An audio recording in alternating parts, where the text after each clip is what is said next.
50 years ago, on the terrace of the House of Commons, a group of British politicians, British Arabs and others concerned with the Middle East, decided to establish the Council for Arab-British Understanding.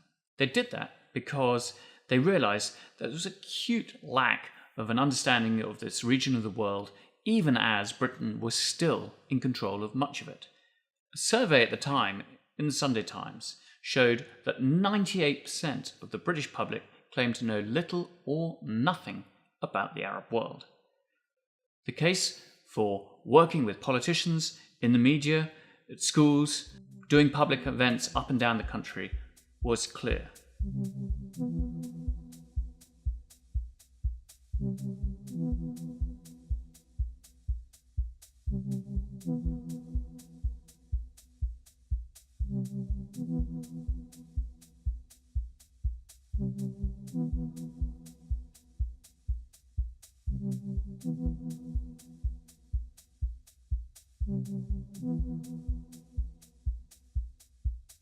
I remember inviting Caabu to my university campus when I was still doing my PhD at a time when understanding about the Arab world was incredibly low within the UK, and I can't think of many organizations that come close to this sort of to doing this sort of quality of work that Caabu is responsible for. بالنسبة للعبة السياسية فهناك قلق واسع في بريطانيا في جميع شرائح المجتمع. Civil war in Syria is sadly a distinct possibility. Some think we've already got there.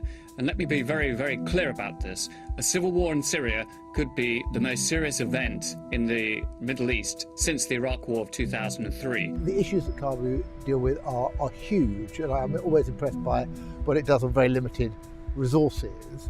Somehow it has to juggle giving its very authoritative briefings on rapidly changing situations like Syria with very long-standing issues like Israel-Palestine, where you really have to be an expert and you have to watch even the tiny nuances of change over time.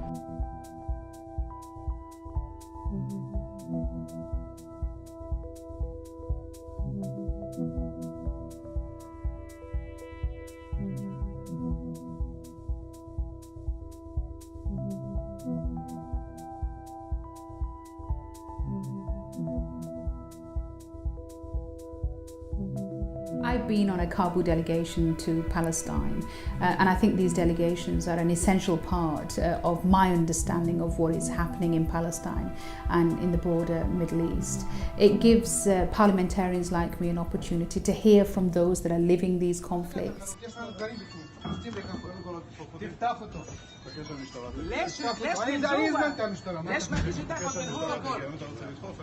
هذا البيت بيت أهلي. كانت أمي وأبوي ساكنين فيه. أنا مولودة في هذا البيت. عشت طفولتي في هذا البيت وبلشت في القضايا من 78. طلع قرار إنه يضل معي البيت 10 سنين، أعطيهم الدكان والبيت أسكن أنا وجوزي فقط، مع إني أنا ساكنة أنا وابني وعندي ولد وبنت مش متجوزين. فمنعوا إنه يكون ابني المتجوز معي مع أولاده ومرته، وبنتي مش متزوجة وعندي ولد مش متزوج. وهذا كان قرار مجحف، قرار عنصري. كيف ام بدها تعيش بدون اولادها؟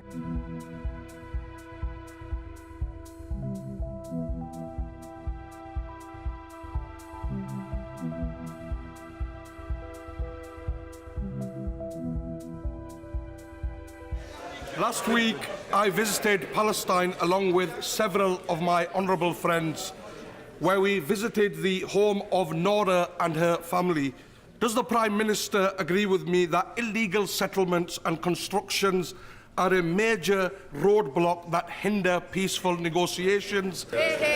I have to say, the first time I visited Jerusalem and had a proper tour around that wonderful city and saw what has happened with the effective encirclement of East Jerusalem, occupied East Jerusalem, it is genuinely shocking. Caabu delegations absolutely make a difference.